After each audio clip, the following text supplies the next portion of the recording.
بالله من شرور أنفسنا ومن سيئات أعمالنا من يهده الله فلا مضل له ومن يضلله فلا هادي له وأشهد أن لا إله إلا الله وحده لا شريك له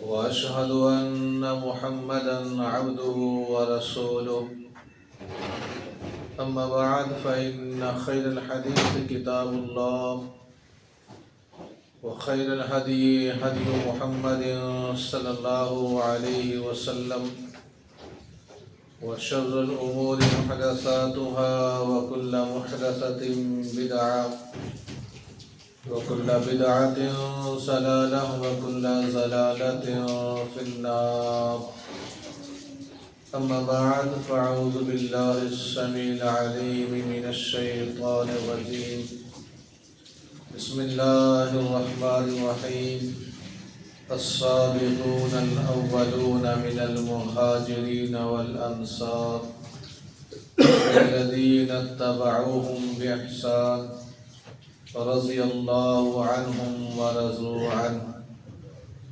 اللهم صل على محمد وعلى آل محمد كما صليت على إبراهيم وعلى آل إبراهيم إنك حميد مجيد اللهم بارك على محمد وعلى آل محمد كما باركت على إبراهيم وعلى آل إبراهيم إنك حميد مجيد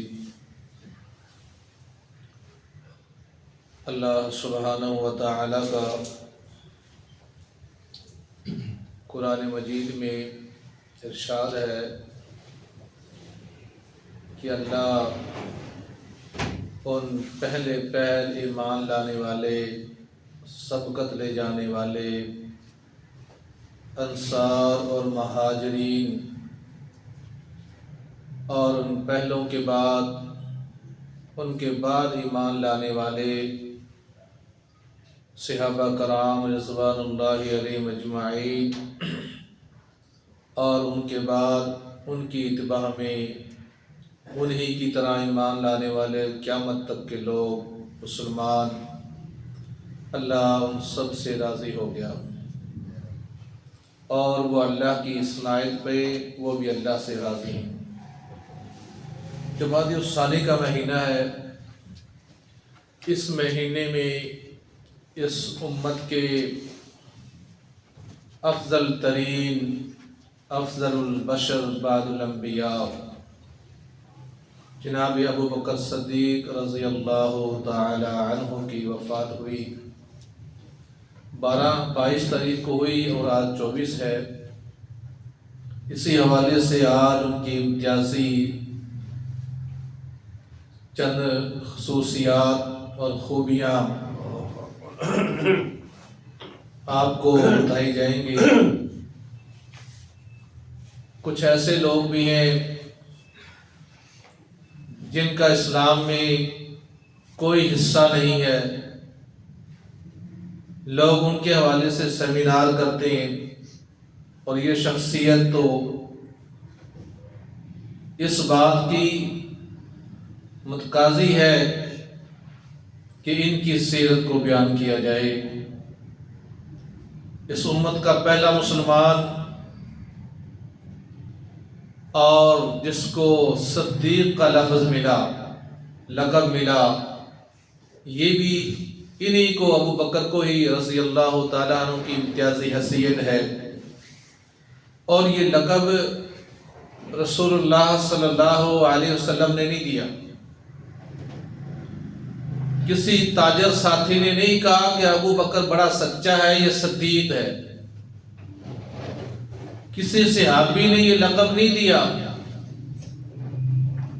کہ ابو بکر صدیق ہے، یہ لقب حضرت ابو بکر صدیق رضی اللہ تعالیٰ عنہ کو اللہ نے دیا۔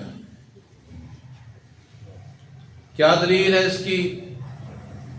رسول اللہ صلی اللہ علیہ وسلم معراج کرنے کے بعد جب واپس آ رہے ہیں، جبریل علیہ السلام ساتھ ہیں. واپس آتے ہوئے رسول اللہ صلی اللہ علیہ وسلم نے کہا جبرائیل صبح جب میں یہ واقعہ یہ سائل یا اللہ کی نعمتیں جو دیکھی ہیں میں نے اپنی امت کو بتاؤں گا کوئی یقین نہیں کرے گا. صبح میں نے یہ واقعہ بتانا ہے, یہ سفر بیان کرنا ہے کہ میں مسجد اقصی گیا, میں پہلے آسمان پہ گیا, میں دوسرے آسمان پہ گیا, میں ساتوں آسمانوں پہ گیا, میں سدرۃ المنتہا پہ گیا, میں نے جنت دیکھی, میں نے جہنم دیکھی, میں اللہ سے ہم کلام ہوا اور رات کے اسی پہر میں واپس آ گیا. میری بات کا یقین کون کرے گا؟ نبی صلی اللہ علیہ وسلم یہ سوچ رہے ہو, جبرائیل علیہ السلام کو بتا رہے ہیں, تو پریشانی ایک ہے نا کہ صبح میں نے یہ بتانا ہے اور کسی نے ماننا ہی نہیں ہے. جبرائیل علیہ السلام نے کہا اللہ کے نبی صلی اللہ علیہ وسلم پریشان نہ ہو, صبح آپ جب یہ واقعہ بیان کریں گے بتائیں گے اپنا سفر, کوئی مانے نہ مانے ابو بکر صدیق ضرور مانے گا,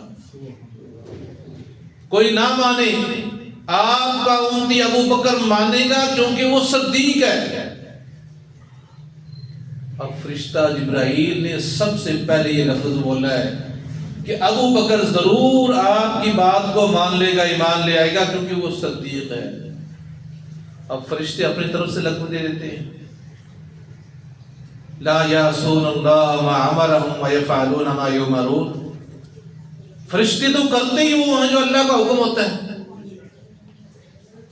اللہ نے کہا تو جبرائیل نے کہا نا, یعنی یہ امتیازی حیثیت کسی صحابی کو نہیں ملی کہ اللہ نے اس کو لقب دیا ہو, فرشتے نے آ کے پیغام دیا ہو کہ آپ کا فلاں امتی فلاں ساتھی وہ آپ کی تصدیق کرے گا کیونکہ وہ صدیق ہے. ایسے ہی ہوا.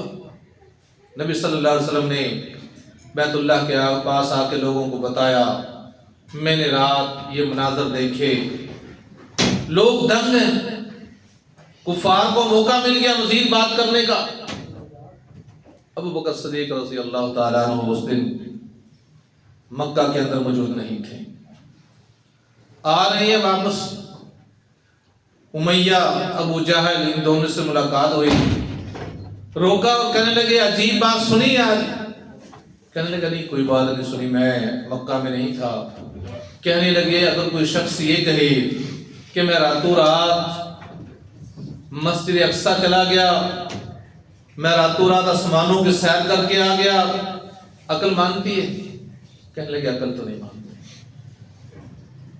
کہنے لگے تمہارا دوست یہ کہتا ہے محمد صلی اللہ علیہ وسلم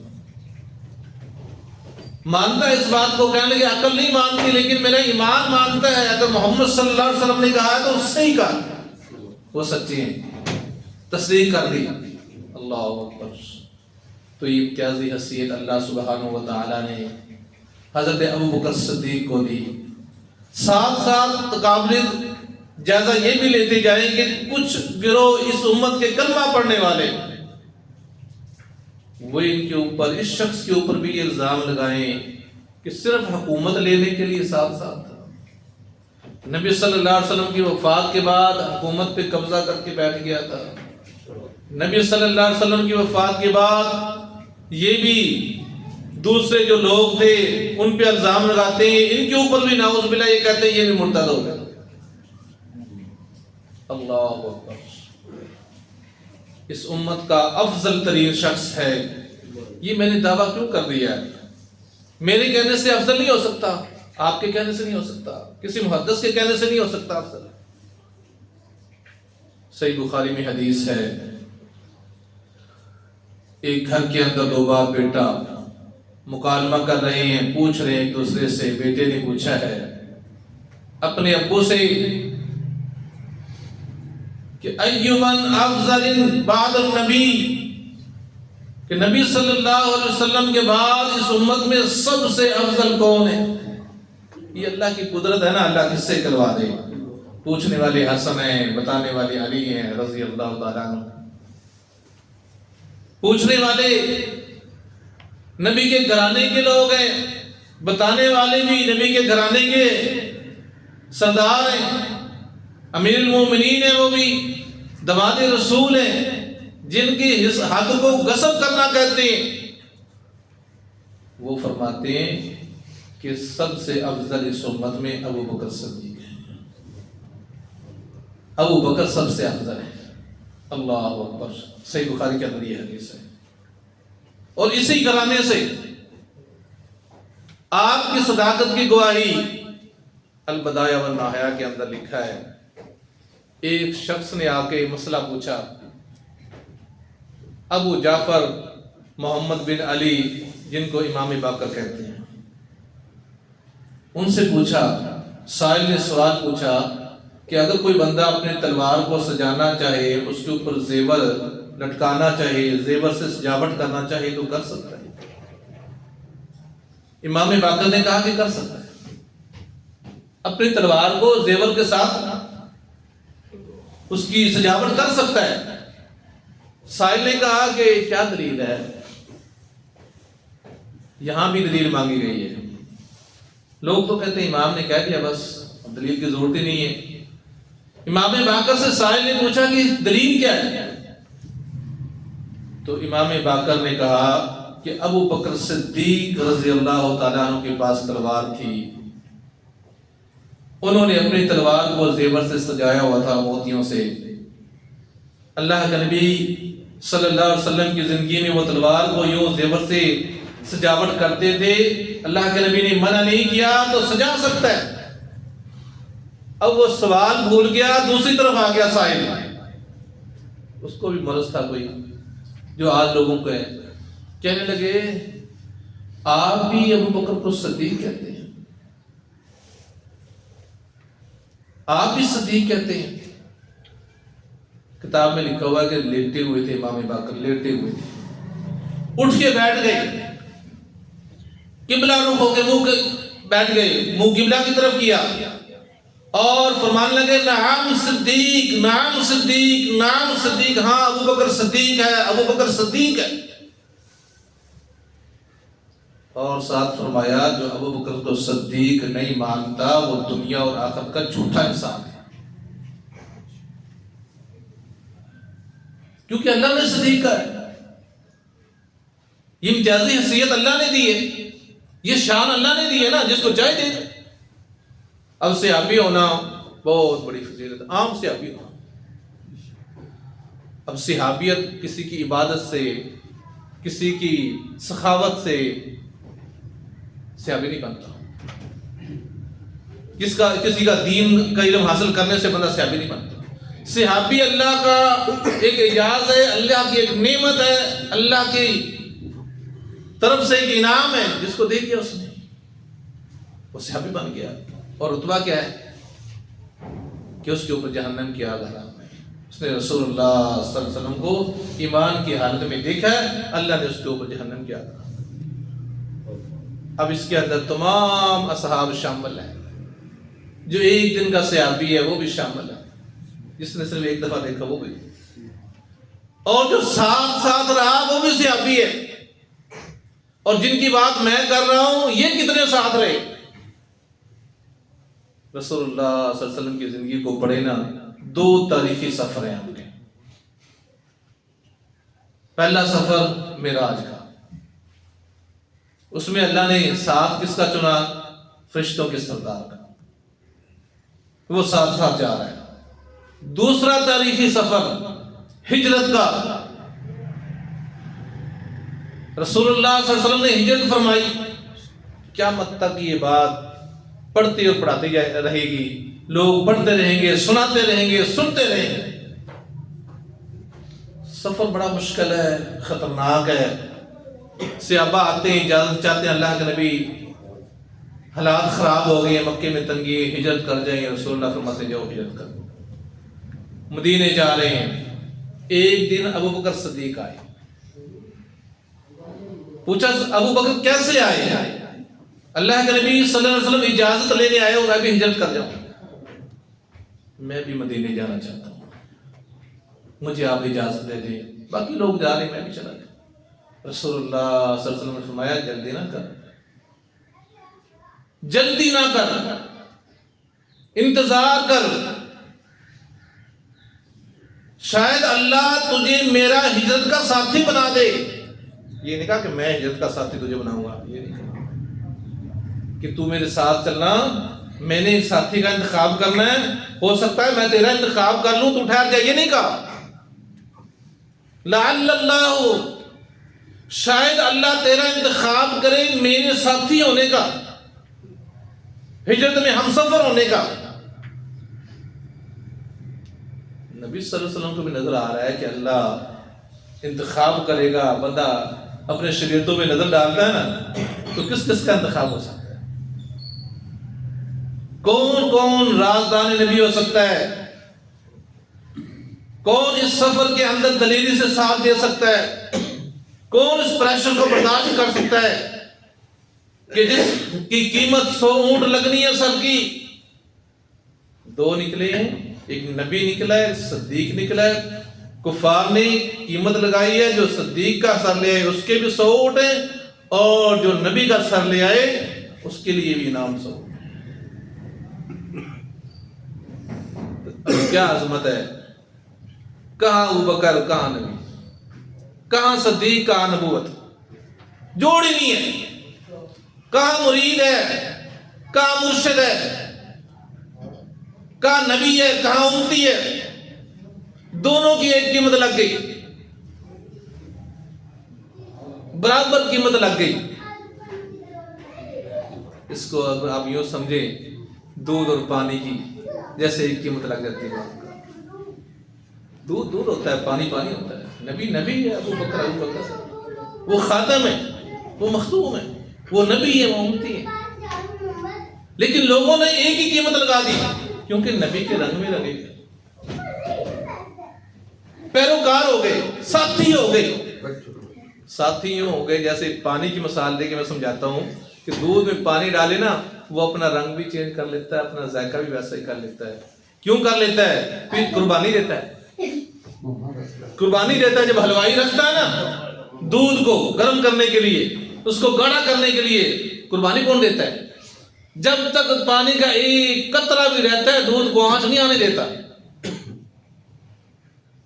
اپنا سب کچھ جلا لیتا ہے، آخری قطرہ بھی جل جاتا ہے تو دودھ کو آنچ آتی ہے۔ یہی کیفیت ابوبکر صدیق کی ہے۔ اللہ اکبر، ہجرت کی رات ساتھ چنا۔ دوسرا مارکا، سخت ترین دن، 1000 کا لشکر سامنے، نبی صلی اللہ علیہ وسلم کا جھونپڑا بنایا گیا، چھپر بنایا گیا بدر میں۔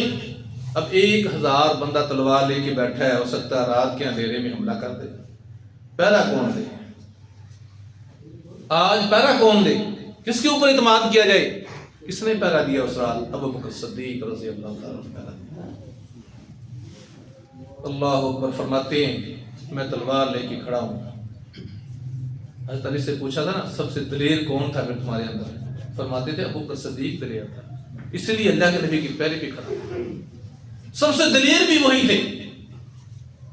فرماتے ہیں میں دیکھتا ہوں اللہ کے نبی ساری رات اللہ کے سامنے گریہ زاری کر رہے ہیں، رو رہے ہیں، چادر کندھوں سے گر جاتی ہے، میں جاتا ہوں چادر کندھے پہ ڈال دیتا ہوں، پھر چادر گر جاتی ہے، پھر ڈال دیتا ہوں، ساری رات روتے روتے داڑھی بھیگ گئی، کپڑے بھیگ گئے۔ صبح ہوئی، میں نے اللہ کے نبی صلی اللہ علیہ وسلم کی کمر پہ ہاتھ رکھ کے کہا اللہ کے نبی پریشان نہ ہو، پریشان نہ ہو، اب تو مجھے بھی یقین ہو گیا کہ اللہ کے فرشتے مدد کو آئیں گے، اللہ مدد فرمائے گا، پریشان نہ ہو۔ رسول اللہ صلی اللہ علیہ وسلم نے کیا فرمایا اس موقع پہ؟ دل کا بھی دل کا، ابو بکر جب غار میں تھے نا تو پریشان تھا، جب ہم دونوں غار میں تھے نا تو گھبرایا ہوا تھا، تو پریشانی کے عالم میں تھا۔ اس وقت میں نے کہا تھا وَلَا تَحْزَنْ إِنَّ اللَّهَ مَعَنَا، پریشان نہ ہو، اللہ ہمارے دونوں کے ساتھ ہے۔ یہاں بھی عظمت ہے، یہ نہیں کہا اللہ معی و معک، اللہ میرے ساتھ بھی ہے تیرے ساتھ بھی ہے، تیرے ساتھ امتی ہونے کے ناطے، میرے ساتھ نبی ہونے کے ناطے، میں نبی ہوں میرے ساتھ بھی اللہ ہوتے نہیں، ایک ہی سیغے میں کہا ان اللہ معنا، ہمارے دونوں کے ساتھ اللہ ہے۔ اللہ نے ایسا ساتھی چنا کہ ساتھی کے جاتے ہی وہ مرتد ہو گیا، نعوذ باللہ۔ اللہ نے ایسا ساتھی دیا کہ جو صرف حکومت کے لیے پیچھے پیچھے پھر رہا تھا۔ نہیں، رسول اللہ نے کیا فرمایا؟ ابو بکر صدیق کو بدلہ لے لیا۔ اس دن تو پریشان تھا، میں نے دھمکی لگائی تھی کہ پریشان نہ ہو، اللہ ہمارے ساتھ ہے۔ آج میں محمد پریشان ہوں، آج میں پریشان ہوں اور تو مجھے کہہ رہا ہے آپ پریشان نہ ہو، اللہ آپ کا ساتھ دے گا، اللہ آپ کو بے یار و مددگار نہیں چھوڑے گا۔ تو نے اس دن کا بدلہ چکا دیا۔ اللہ اکبر۔ اس امت کا یہ شخص ہے، اس کی کون سی عظمت بیان کی جائے، کون سا امتیاز بیان کیا جائے۔ اللہ اکبر۔ مال دینے کی باری آئی، لوگ آدھا لے کے آئے، لوگ کھجور لے کے آئے، کوئی درم و دینار لے کے آیا، یہ سارا گھر کا سامان لے کے آیا۔ امت تو دل میں یہ تڑپ لے کے آئے کہ میں آج بڑھ جاؤں گا، ہر وقت ابو بکر صدیق کی بڑھ جاتا ہے۔ نہیں، دیکھا وہ تو سارا کچھ جھاڑو دے کے بیٹھا۔ اللہ اکبر۔ کیا عظمت بیان کریں۔ ام عائشہ صدیقہ رضی اللہ تعالیٰ عنہ نے، ستارے نکلے میں بڑی مشہور بات ہے، تو پوچھا اللہ کے نبی آج سارا آسمان ستاروں سے بھرا ہوا ہے، کسی کی ہے نہیں کی اتنی؟ تو رسول اللہ صلی اللہ علیہ وسلم نے فرمایا عمر کی نیکیاں اتنی ہیں، ستاروں اتنی نیکیاں عمر کی ہیں۔ پوچھتی ہیں اللہ کے نبی میرے باپ کی نیکیاں کہاں گئی؟ اس کی نہیں ہے، فرمایا اس کی تو ایک ہی وہ ہجرت والی رات کی جو نیکی نا، ان سب پہ آئی ہے۔ سر کی قیمت لگ جائے، دشمن پیچھے آ جائے، دشمن نظر بھی آ جائے سوراخوں سے، اور یہ کہیں کہ اللہ کے نبی اگر دیکھ لیا اپنے قدموں کی طرف تو پکڑے جائیں گے۔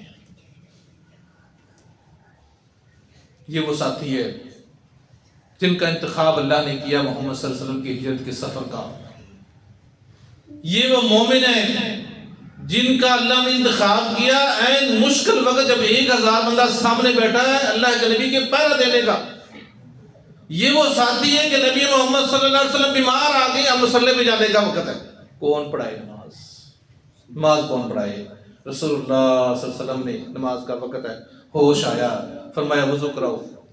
کیا لوگوں نے نماز پڑھ لی؟ عرض کی کہ اللہ کے نبی آپ کے انتظار میں بیٹھے ہیں، فرمایا مجھے وضو کراؤ۔ نماز کے لیے جاتا ہوں، وضو کرایا، بے ہوش ہو گیا، پھر ہوش آیا، پھر پوچھا نماز کا کیا بنا؟ کیا لوگوں نے نماز پڑھ لی؟ بتایا کہ اللہ کے نبی آپ کا انتظار میں بیٹھے ہیں۔ پھر غشی آ گئی۔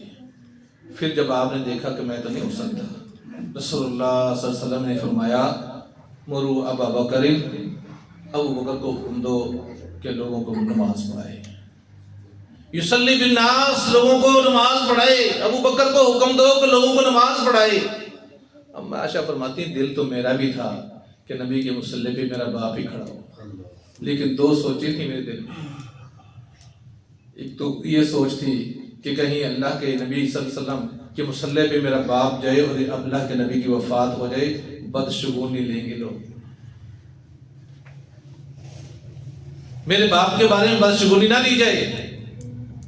اور دوسرا، جب یہ روایت میں بیان کروں گی لوگ کہیں گے کہ بیٹی نے ہی کہا تھا، بیٹی نے ہی باپ کا ہاتھ پکڑ کے آگے کر دیا تھا۔ جب رسول اللہ صلی اللہ علیہ وسلم نے کہا کہ نہیں ابو بکر کو کہو کہ نماز پڑھائے، عرض کرتی ہیں اللہ کے نبی میرا باپ تو رقیق القلم ہے، آپ کے مصلی پہ کھڑا ہوگا نا رو پڑے گا، نماز نہیں پڑھا سکے گا، عمر کو کہہ دیں وہ نماز پڑھائے۔ اللہ اکبر۔ رسول اللہ صلی اللہ علیہ وسلم پہ پھر بے ہوشی طاری ہوئی، اماں سب کو بلا کے لائی جلدی جلدی۔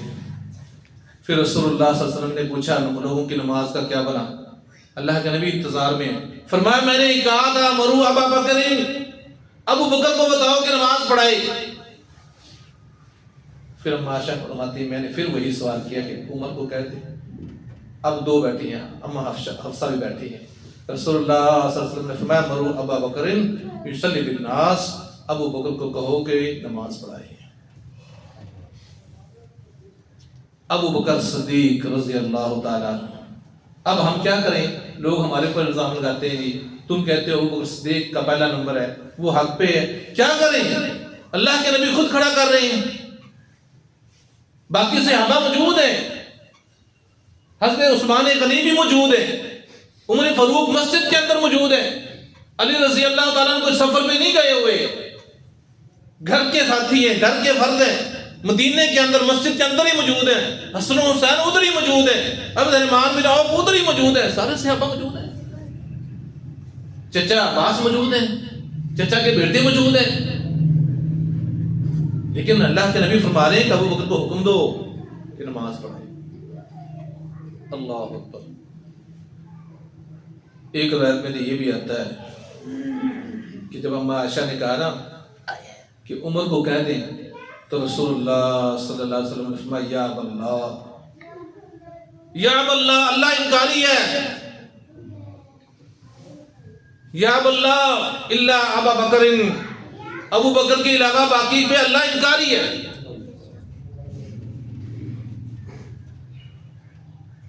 ایک مفسر نے یہ بات لکھی ہے، اس کی دلیل مجھے تو نہیں میں لکھا ہے، تو سنا ہی دیتا ہوں، مفسر کی بات ہے۔ وہ کہتے ہیں کہ ایک دن 17 نمازیں پڑھائی ہیں ابو بکر صدیق رضی اللہ تعالیٰ عنہ نے آپ کی زندگی کے اندر۔ ایک دن ابو بکر صدیق لیٹ ہو گئے، جماعت کا ٹائم ہے، لیٹ ہو گئے، تو حضرت بلال مؤذن جو ہوتا ہے نا، اس کو بڑی جلدی ہوتی ہے ٹائم پہ نماز پڑھانے، وہ انتظار نہیں کرتے۔ انہوں نے کہا ابو بکر صدیق تو نہیں آئے ہیں، حضرت عمر کو کہا کہ آپ پڑھا دیں، آپ پڑھا دیں، ابو بکر تو نہیں آئے، آپ پڑھا دیں۔ حضرت عمر مصلی پہ چلے گئے اور انہوں نے کہا اللہ اکبر۔ حجرہ کتنی دور تھا آپ کا؟ حجرہ جو پرانا آپ کا محراب ہے جہاں آپ کھڑے ہو کے نماز پڑھاتے تھے، اور آپ کی قبر ہے، کوئی فاصلہ نہیں ہے زیادہ، آواز جاتی تھی، مسجد کے اندر سے جھانک لیتے تھے، آواز گئی، اللہ کے نبی کے کانوں میں آواز گئی کہ آواز ابو بکر کی نہیں ہے، آواز ابو بکر کی نہیں۔ انہوں نے کہا لا، وہی سے آواز دی لا یا اب اللہ والمؤمنون الا ابا بکر، نہیں نہیں، اللہ انکاری ہے اور مومن بھی نہیں مانیں گے سوائے ابو بکر کے۔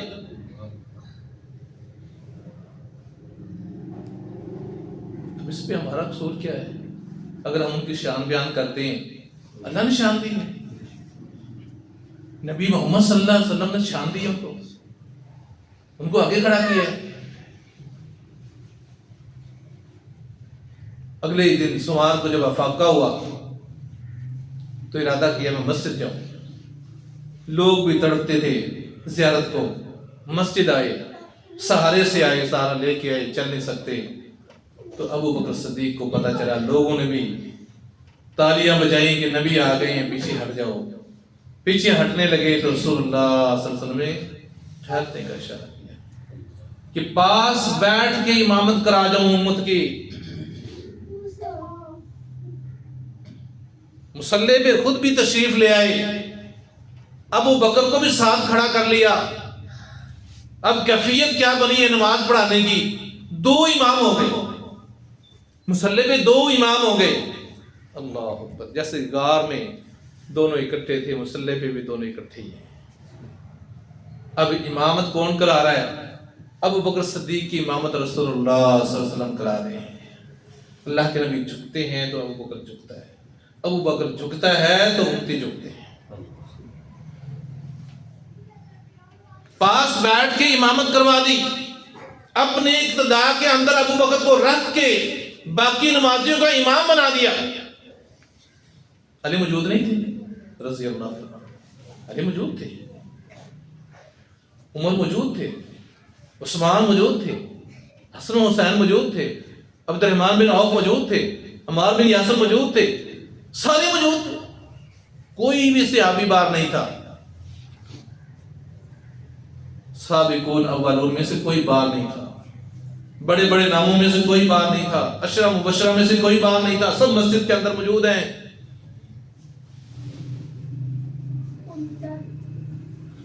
اب لوگ کہیں پھر بھی ایک اور روایت سنائی جاتی ہے کہ اللہ کے نبی نے کہا تھا قلم دعا لے میں لکھ دوں، یہ بھی اکثر بیان کی جاتی ہے، لکھ دوں۔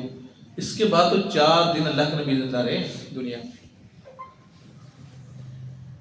اس وقت حضرت عمر نے کہا کہ کیوں اللہ کے نبی کو تکلیف دیتے ہو، ہمیں اللہ کی کتاب کافی ہے، الیوم اکملت لکم دینکم واتممت علیکم نعمتی، دین مکمل ہو چکا ہے۔ اب قلم دعا کہتے ہیں حضرت عمر نے نہیں دی۔ گھر کس کا ہے؟ گھر کس کا ہے؟ اللہ کے نبی کا۔ رشتہ دار کون ہے؟ حضرت علی رضی اللہ تعالیٰ عنہ۔ وہاں قلم دعا کا بندوبست کس نے کرنا تھا؟ علی رضی اللہ تعالیٰ عنہ نے، حسن و حسین نے، عثمان رضی اللہ تعالیٰ عنہ نے، حضرت عباس نے، حضرت عباس کے صاحبزادوں نے، یہی کل کے افراد ہیں نا۔ حضرت عمر کا تو گھر ہی نہیں ہے، وہ تو چلیں گے، چلو اس کے بعد وہ مجلس ختم ہو گئی، چلیں گے، اس کے بعد قلم دعا لے آتے بھی وہ عمر ویسی چوٹ ڈال رہا تھا یہاں، وہ چلا گیا، اللہ کے نبی قلم دعا آگے لکھوا دیں آپ۔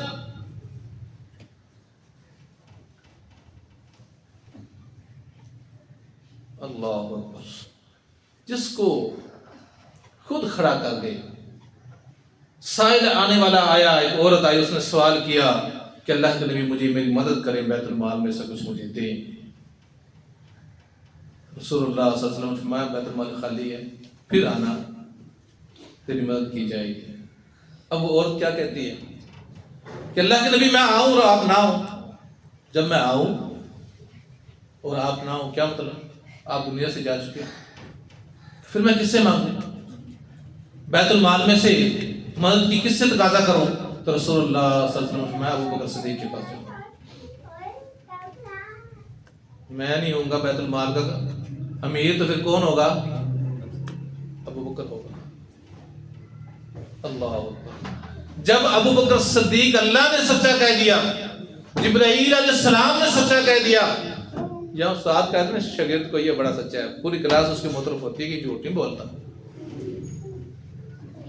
اور کبھی جھوٹے کو سچا کہا گیا، جھوٹے کو اللہ سچا کہہ دے گا، اللہ کو پتہ ہی نہیں، پھر تم اللہ کے عالم الغیب ہونے کا یقین نہیں رکھتے۔ پھر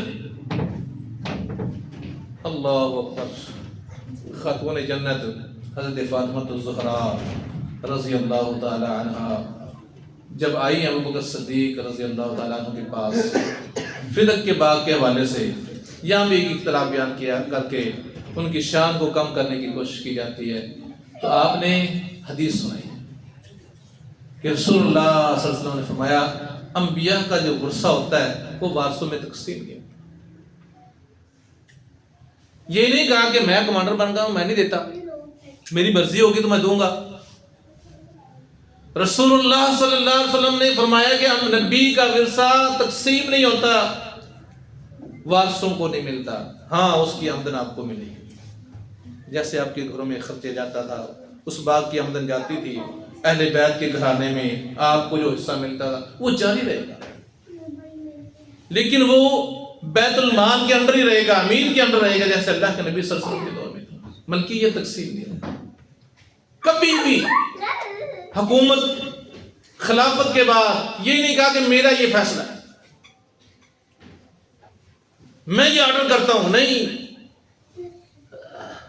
کتنا تابع دار ہے، اللہ کے نبی کی بات کو کتنی اہمیت دینے والا ہے۔ اللہ اکبر۔ لوگوں نے آ کے کہا کہ اسامہ کا جو لشکر ہے رسول اللہ صلی اللہ علیہ وسلم جو بھیج رہے تھے، حالات خراب ہو گئے ہیں، منافقین مرتد ہو گئے ہیں، نئے نئے مسلمان تھے وہ پھر گئے ہیں، کچھ لوگوں نے کہنا شروع کر دیا کہ محمد صلی اللہ علیہ وسلم تو دنیا سے چلے گئے ہیں، کچھ لوگوں نے یہ کہا کہ اگر آپ سچے نبی ہوتے تو مرتے ہی نہ، کچھ نے کہا کہ ہم زکوٰۃ نہیں دیتے، یہ تو اللہ کے نبی کا حق تھا، وہ زکوٰۃ لے سکتے تھے، ہم اب کسی کو زکوٰۃ نہیں دیں گے۔ حالات خراب ہو گئے، صحابہ نے کہا کہ آپ یہ لشکر نہ بھیجیں، فرمایا نہیں، اس لشکر کو میرا نبی تیار کر کے گیا ہے، میں اس کو بھیجوں گا۔ پھر کچھ لوگوں نے کہا کہ اسامہ 18 سال کا نوجوان ہے، نہ تجربہ کار ہے، بڑے بڑے تجربہ کار صحابہ اندر موجود ہیں، کمانڈر موجود ہیں، آپ امیر چینج کر دیں۔ رسول اللہ صلی اللہ علیہ وسلم نے فرمایا تم تجربہ کاری دیکھتے ہو، میں اللہ کے نبی کا حکم دیکھتا ہوں۔ اللہ کے نبی کو نہیں پتا تھا اس کی عمر 18 سال ہے، یہ نہ تجربہ کار ہے، نبی کو نہیں پتا تھا، اللہ کو نہیں پتا تھا یہ 18 سال کا ہے۔ جو رسول اللہ کر گئے ہیں، میری ہڈیاں نوچ کے لے جائیں پرندے، مجھے یہاں قتل کر دیا جائے، پرندے آ کے میری بوٹیاں نوچ جائیں، ابو بکر جو اللہ کے نبی کا حکم ہے اس کو پیچھے نہیں آتا۔ یہ اطاعت رسول ہے۔ ایک مسئلہ پوچھنے والے نے آگے پوچھا اللہ کے نبی سے محبت کیسے ہے، کتنی محبت ہے؟ اس نے کہا جی ہمارے یہاں ایک مسئلہ پیدا ہو گیا وراثت کا، ایک بندہ فوت ہو گیا، ورثہ تقسیم کرنا ہے، دادی موجود ہے، تو ہمیں تو قرآن میں ایسی کوئی بات دادی کے حصے کی نہیں ملی، آپ ہمیں بتائیں، آپ خلیفہ ہیں، آپ کے پاس آئیں، تقسیم میں دادی کو ملے گا کچھ نہیں ملے گا۔ فرماتے ہیں قرآن میں تو دادی کا ذکر نہیں ہے اور اس بارے میں حدیث میرے پاس نہیں ہے، آپ انتظار کرو۔ یہ نہیں کہا کہ میں خلیفہ ہوں، اب میرا ہی آرڈر ہے، دینے کا کر دیتے یا نہ دینے کا کر دیتے۔ یہاں تو معمولی سا آدمی صرف مصلی بھی کھڑا ہو جائے نماز کے لیے تو وہ اپنے فتوے دینا شروع کر دیتا ہے۔ یہ تو خلیفۃ الرسول ہیں، پہلے مسلمان ہیں۔ فرمایا انتظار کرو، نماز کا ٹائم قریب ہے، لوگ آئیں گے، ان سے پوچھیں گے، کسی کے پاس حدیث ہوگی تو اس کے مطابق فیصلہ کریں گے۔ نماز ہوئی، نماز پڑھانے کے بعد کھڑے ہوئے کہ ایک مسئلہ آیا ہے، میرے پاس اس بارے میں رسول اللہ صلی اللہ علیہ وسلم کی کوئی حدیث نہیں ہے، کسی کو اس مسئلے کے بارے میں اللہ کے نبی کی حدیث معلوم ہو۔ اللہ اکبر، نعمان بن بشیر رضی اللہ تعالیٰ عنہ، مغیرہ بن شعبہ رضی اللہ تعالیٰ عنہ کھڑے ہوئے، کہتے ہیں کہ ہمارے ہاں بھی ایک مسئلہ ایسے پیدا ہوا تھا، ہم رسول اللہ صلی اللہ علیہ وسلم کے پاس آئے تھے، دادی کا ہی مسئلہ تھا، اللہ کے نبی نے کہا تھا قرضہ اتارنے کے بعد چھٹا حصہ دادی کرو، تو حضرت ابو بکر صدیق نے کہا کہ یہی فیصلہ ہے، اللہ کے نبی کی بات ہے کہ یہی فیصلہ ہے۔ ایک موقع پہ عمر نے ٹوکا کہ آپ فدیہ لینا چاہتے ہیں شہداء کا، اس کی دلیل کیا ہے؟ ایک بندہ مخالف سے طے کر رہا ہے، لوگ آئے ہوئے ہیں، دشمن آیا ہوا ہے، وہ کہتے ہیں بڑی لڑائی ہو گئی ہے، ہمارے بھی بڑے مارے گئے ہیں، آپ کا بھی کافی نقصان ہو گیا ہے، ہم صلح کر لیتے ہیں۔ ابو بکر صدیق رضی اللہ تعالیٰ عنہ کا صلح کر لیتے ہیں، لیکن شرط ہے صلح کی کہ جتنے ہمارے شہداء ہیں میں دیت لوں گا اور جتنے تمہارے قتل ہو گئے کوئی دیت نہیں ہوگی۔ وہ انہوں نے سوچنے کا ٹائم لے لیا، سوچ کے بتاتے ہیں۔ حضرت عمر نے کہا کہ خلیفۃ الرسول دلیل کیا ہے اس کی؟ جب صلح ہو رہی ہے تو برابری کیوں ہونا چاہیے؟ کیا ہمارے شہداء شہید ہونے کے بعد جنت میں نہیں گئے؟ کیا ان کے قتل ہونے کے بعد جہنم میں نہیں گئے؟ تو دیت کس چیز کی لیں؟ یہ آپ کے پاس دلیل ہے تو پیش کریں۔ فوراً اپنے موقف سے رجوع کر دیا۔ ایسا بندہ ہو سکتا ہے قاسم؟ عاجزی کیسی ہے، محبت کیسی آل رسول سے۔ حضرت علی کے ساتھ جا رہے ہیں، ایک دن امیر المومنین ہے، خلیفۃ الرسول ہیں، بچے کھیل رہے ہیں، سامنے حسن آئے، اٹھا کے کندھے پہ بٹھایا اور کیا کہتے جا رہے ہیں کہ اللہ کے نبی کا بیٹا اللہ کے رسول جیسی شکل کا ہے، علی جیسا شکل کا نہیں ہے۔ حضرت علی مسکراتے ساتھ ساتھ جا رہے ہیں، کندھے پہ بٹھایا ہوا ہے۔ عاجزی کیسی ہے، میں وہ واقعہ پہلے بھی بتا چکا ہوں، ٹائم تھوڑا ہے۔ حضرت عقیل نے ایک دن مسجد میں پہلی صف سے اٹھا کے پچھلی صف میں بٹھا دیا، تو سب سے پہلے آگے بیٹھتا ہے۔ اتر بعض اوقات بچوں کو کسی بابے سے چڑ ہو جاتی ہے تو پچھلی صف میں بٹھا کے ادھر بیٹھ گئے۔ رسول اللہ صلی اللہ علیہ وسلم خطبہ دینے آئے، دیکھا ابو بکر پیچھے بیٹھا ہوا ہے۔ جمعے کے بعد بیٹھے، ابو بکر تم آج لیٹ آئے نہیں؟ اللہ نبی آیا تو میں سب سے پہلے تھا، اسلام میں بھی پہلے آیا، مسجد میں بھی پہلے آیا۔ اللہ اکبر، پھر یہاں کیوں بیٹھے؟ فرمایا آپ کی آل کے ایک شہزادے نے آرڈر دیا کہ یہاں بیٹھنا، میں وہاں بیٹھ گیا۔ رسول اللہ نے پوچھا کس نے کہا؟ آپ سمجھتے تھے آپ اس کو جاڑیں گے، سرزنش کریں گے؟ فرمایا اللہ کے نبی کوئی نہیں، چلو میں نے اس کو بھی خوش کر دیا، اللہ کے نبی کوئی بات۔ فرمایا نہیں مجھے بتاؤ۔ عرض کی اللہ کے نبی عقیل نے کہا تھا ادھر بیٹھ جاؤ۔